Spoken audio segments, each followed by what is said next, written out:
Hello दोस्तों, स्वागत है हमारे चैनल में। तो हम आज आपके लिए एक ऐसी कहानी लेकर आए हैं जो पढ़ी लिखी बहू है, जो कि एक परिवार में किस तरीके से परिवार को एक औरत की अहमियत जताती है। सुबह सुबह 5 बजे अलार्म घड़ी की आवाज़ आते ही राशि ने अपना एक हाथ चादर से निकालकर अलार्म घड़ी को बंद कर दिया ताकि वह फिर से सो सके।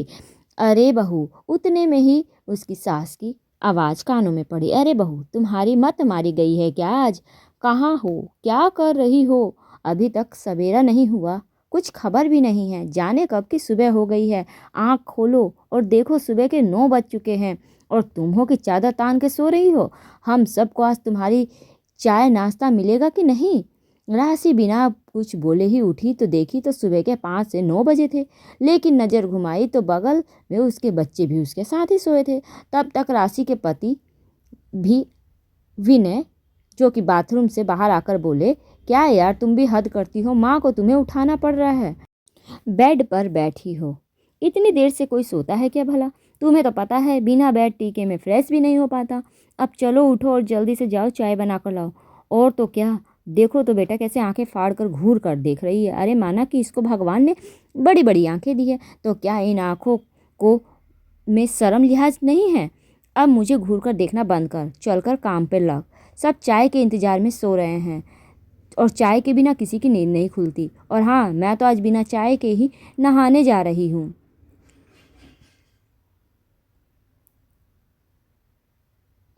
आज देर कर दी है तो तुम जाकर अमित और प्राची को भी कमरे में चाय दे देना ताकि वो भी उठ जाएं। कहकर उसकी सास कमरे से चली गई। विनय वापस चादर तानकर सो गए क्योंकि आज सबकी छुट्टी है। आराम का दिन था, रविवार था, सिवाय राशि के, क्योंकि उसके हिस्से कभी कोई इतवार नहीं आता। राशि बेड से चुपचाप उठी और नहा धोकर तैयार हुई। तभी उसके फ़ोन पर घर की बाई मनीषा का फ़ोन आया। भाभी, आज मैं घर नहीं आ पाऊंगी, आज थोड़ी तबीयत ठीक नहीं है मेरी। राशि ने मुस्कुरा कर कहा, कोई बात नहीं मनीषा, ठीक है, मत आना। तू आराम से कल आना, आज तू आराम कर। और हाँ, अपना ध्यान रखना। राशि की इतनी प्यारी भारी आवाज़ सुनकर मनीषा से रहा नहीं गया। उसने तपाक से राशि से कहा, क्या बात है भाभी, आप गुस्सा नहीं हुई? याद तो है ना आज रविवार है? राशि ने कहा, हाँ हाँ बाबा, याद है। तू बस आराम कर, बाकी की चिंता मत कर। मनीषा ने कहा, ठीक है भाभी, रखती हूँ। राशि तैयार होकर रसोई की तरफ गई। देखा रात के पड़े जूठे बर्तन थे। उसे लगा जूठे बर्तन उसे मुंह चिढ़ा रहे हैं। उसने भी उसे चिढ़ाते हुए अपना पर्स दिखाया और कहा, आज राशि तुम्हें नहीं साफ करेगी, तुम्हें राशि का इंतजार है। और बाय बाय टाटा, और पर्स कंधे पे लटकाया घर से निकल गई। राशि चाय बहू चाय की आवाज़ से बहू चाय की आवाज़ से पूरा घर गूंजने लगा, लेकिन कोई जवाब ना मिलता देखकर सास ने बोझिल तन मन से गुस्से से उठकर भनभनाते हुए रसोई की ओर गई। देखा तो राशि वहां नहीं थी।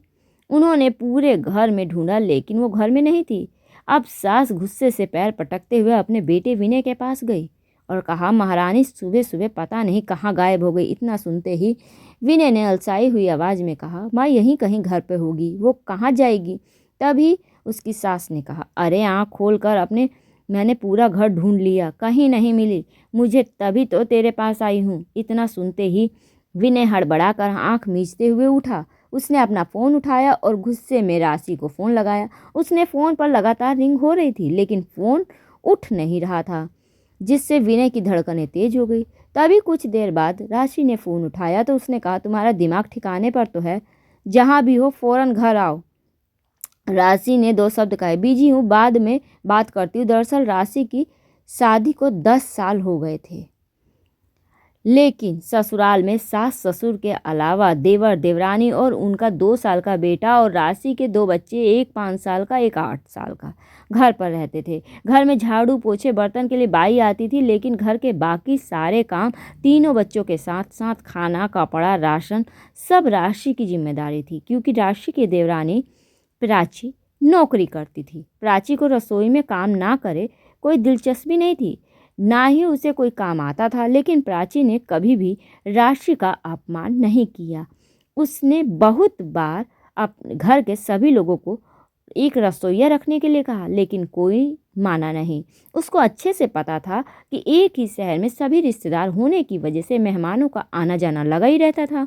तो खाने के साथ साथ 3 बच्चों की देख रेख करना कोई आसान काम नहीं है।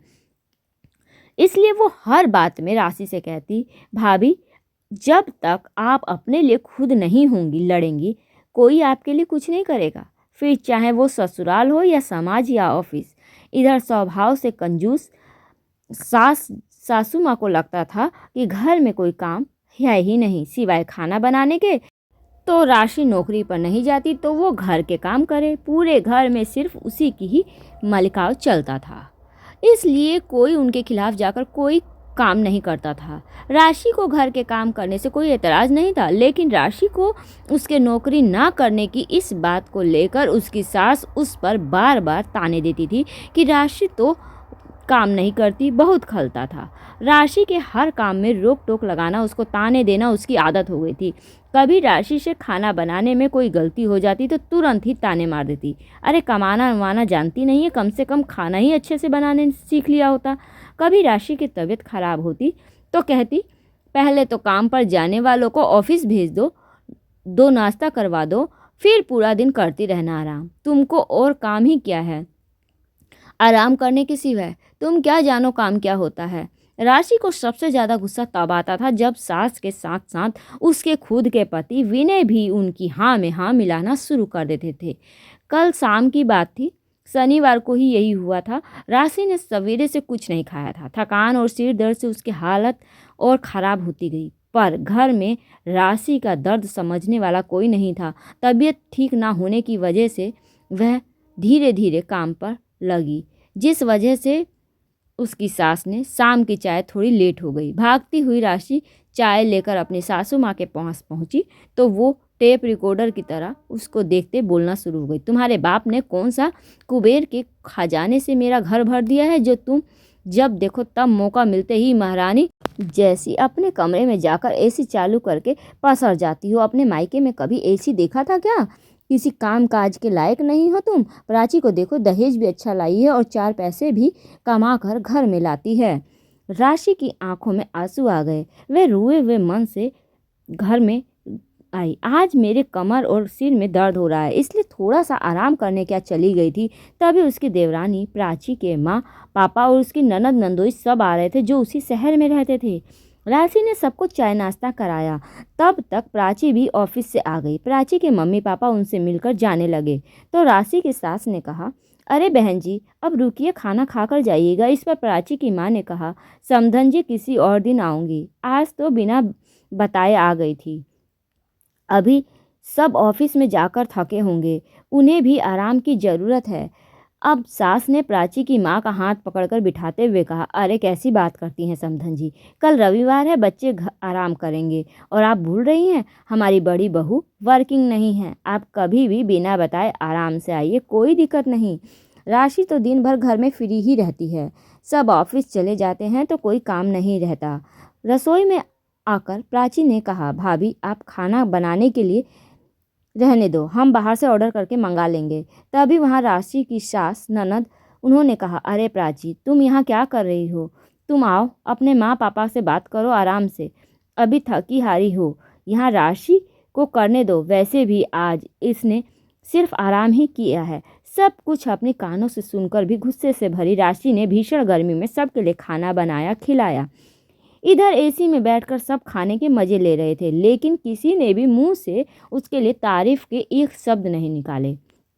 जैसे राशि के ससुर ने कहा, बहू खाना तो बहुत स्वादिष्ट बनाया है तुमने, कि तभी बीच में तपाक से उसकी सास ने कहा, आप भी हद करते हैं, ये कौन सा बड़ा काम कर दिया, अब ये तो हर औरत ही करती है जो वर्किंग नहीं होती। जैसे राशि के ससुर जी उसकी सास के आगे एक भी नहीं चली। राशि को आज अपने सास के मुंह से सबके सामने इतना कहते सुनकर बहुत गुस्सा आया। उसने भी तय कर लिया कि अब वो अपनी सास को वर्किंग का मतलब समझा कर ही रहेगी। शाम को 4 बजे राशि को जब घर पहुंची तो देखा काम का ढेर लगा पड़ा था। सुबह घर में झाड़ू पोछा भी नहीं हुआ था, पूरा घर बिखरा हुआ था। दोपहर के खाने में सिर्फ और सिर्फ खिचड़ी ही बनी थी, जो कम स्वादिष्ट होने की वजह से किसी ने नहीं खाई। बच्चे चिप्स बिस्किट खा रहे थे। उसे देखते उसकी सास और बेटे उसको एकटक खा जाने वाली घूरती नज़रों से देख रहे थे कि तभी उसकी सास ने कहा, सुबह से कहाँ गई थी महारानी, बिना हम सबको बताए? पता है कि आज रविवार है, सब घर पर रहेंगे तो कितना काम होगा, लेकिन नहीं, महारानी तो सब छोड़कर निकल गई। कोई चिंता फिक्र है ही नहीं। राशि बिना कुछ बोले अपने कमरे में जाने लगी तो उसकी सास ने गुस्से से कहा, खबरदार, कमरे में गई तो पहले बताओ, जाकर हम सब के लिए चाय और कुछ खाने के लिए बना कर लाओ। सुबह से बिना चाय के सिर फटा जा रहा है, काम करके मेरी हालत खराब हो गई है, ऊपर से बच्चों ने परेशान कर रखा है। सास की आवाज़ सुनकर सब वहाँ इकट्ठा हो गए थे। राशि ने सबके बीच में कहा, माँ जी, मैं तो दिन भर फ्री घर में पड़ी रहती हूँ, तो सोचा फ्री क्यों घर में पड़े रहना, इसलिए आज अपनी पुरानी सहेलियों के बीच बहुत दिनों बाद मिलने के लिए चली गई। मैं चाय नाश्ता लंच सब करके आई हूँ, इसलिए अब न चाय नाश्ता कुछ भी नहीं बनाऊंगी। और रही बात घर के कामों की, तो आप ही तो सबसे कहती हैं कि घर में काम ही क्या है। सो आज भी तो कुछ भी काम नहीं है, कुछ भी तो हो नहीं रहा। और जिस काम के लिए आप इतना गुस्सा दिखा रही हैं वो इतने सारे वर्किंग लोग मिलकर नहीं कर पाए, तो मैं उस काम को कैसे कर पाऊंगी? आपके कहे अनुसार मैं तो वर्किंग हूँ ही नहीं, तो वर्किंग ही नहीं हूँ तो काम कैसे कर सकती हूँ? तभी पीछे से विनय ने गुस्से में चिल्लाकर कहा, ये क्या बकवास कर रही हो माँ से? लेकिन आज राशि पीछे नहीं हटने वाली थी। उसने भी सबके सामने विनय से कहा, चिल्लाओ मत विनय, क्योंकि चिल्ला कर बात करना मुझे भी आता है। क्या गलत कह रही हूँ मैं? माँ जी से हर बात में हर आने जाने वाले नाते रिश्तेदार आस पड़ोस सबके लिए कहती रहती हैं, मेरी बड़ी बहू वर्किंग नहीं है, घर में कोई काम ही नहीं होता, खाना बनाना, खिलाना, बच्चों को संभालना और भी ना जाने दिन भर कितने छोटे बड़े काम होते हैं घर के, वो सब कोई काम नहीं होता। तो मैंने भी तय कर लिया कि अब मैं भी वर्किंग बनूंगी, क्योंकि ज़िंदगी में काम तो सिर्फ पैसे कमाना होता है, बाकी तो कोई भी काम नहीं होता। इन्हीं चंद पैसों के कारण ही मेरा और मेरे मायके वालों का इस घर में कभी सम्मान नहीं होता। इसलिए अब मैं काम करूंगी और सासू माँ को वर्किंग बहू बनकर दिखाऊंगी। विनय ने कहा, अच्छा, तो तुम हम लोगों को सबक सिखाने निकली थी, तो तुम भूल रही हो कि ये सब काम पैसे देकर भी कराए जा सकते हैं, फिर तुम्हारी कोई ज़रूरत ही नहीं हमें। कि तभी पीछे से प्राची ने कह दिया, भैया आप बिल्कुल गलत कह रहे हैं, कोई भी पैसे देने पर भी भाभी के इतना काम नहीं करेगा और ना ही आप सबकी कड़वी बातें बर्दाश्त करेगा। पहले से तय छुट्टियों के अलावा भी छुट्टियां देना और बर्दाश्त करना होगा, और भी ना जाने कितने अनगिनत समझौते सबको करने होंगे। कितनी शर्म की बात है कि आप सब भाभी की अहमियत ना समझकर उन्हें अब भी नीचा दिखाने की कोशिश कर रहे हैं लगातार। एक समय का काम उन्होंने सिर्फ किया नहीं, तो हम सब के साथ पूरा घर, बच्चे सब अस्त व्यस्त हो गया। नज़रें घुमाकर एक बार फिर से पूरे घर की हालत देख लीजिए।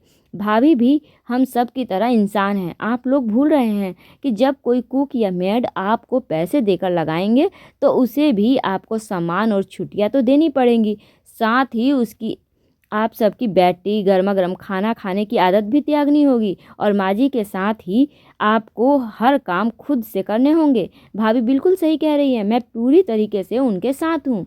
भाभी आज आप कोई काम मत कीजिए, और मैं तो कहूँगी जब तक आपका मन ना करे, तब तक तबीयत ठीक ना हो, तब तक आप सिर्फ आराम कीजिए। आज हम बाहर से ही खाना ऑर्डर कर लेंगे, आप आज आराम कीजिए। इनफैक्ट मैं तो ये भी कहती हूँ कि सब छोड़िए, चलिए हम सब आज एक साथ बाहर चलते हैं खाना खाने के लिए। भाई साहब और माँ जी, आप सब बुरा मत मानिएगा, लेकिन ये आप सबकी गलती है कि आप लोग भाभी के दिन भर 24 घंटे में से 365 दिन काम को कोई अहमियत ना देकर उनसे उनका कर्तव्य और नॉन वर्किंग कहकर उन्हें अपमानित करते रहते हैं, जो कि हमेशा ये गलत है। काम चाहे घर में किया जाए या बाहर जाकर, नौकरी दोनों ही आसान नहीं, इसलिए हम सबको दोनों ही कामों में एक जैसा सम्मान देना चाहिए, क्योंकि पैसा और गृहस्थी दोनों एक दूसरे के पूरक हैं। बाकी आप सबकी मर्जी, जो अच्छा लगे कीजिए। मुझे तो भाभी की अहमियत बहुत अच्छे से पता है, इनकी वजह से ही मैं ऑफिस में बेफिक्र होकर काम कर पाती हूँ, वरना घर के काम और बच्चों की चिंता के साथ ऑफिस का काम इतने आराम से कभी ना कर पाती। राशि के पक्ष में प्राची की बात सुनते ही उसकी सास के चेहरे का रंग फीका पड़ने लगा और उसके पति की नज़रें भी झुकने लगी। तो दोस्तों, देखिए आपने कैसे एक परिवार को चलाने के लिए परिवार में कुछ फैसले ऐसे भी लेने पड़ते हैं कि जो सही हो और सम्मानित हो, ये ना कि किसी एक को बोझ के तले दबता चला जाए। कहानी कैसी लगी हमें ज़रूर बताइएगा कमेंट में। धन्यवाद।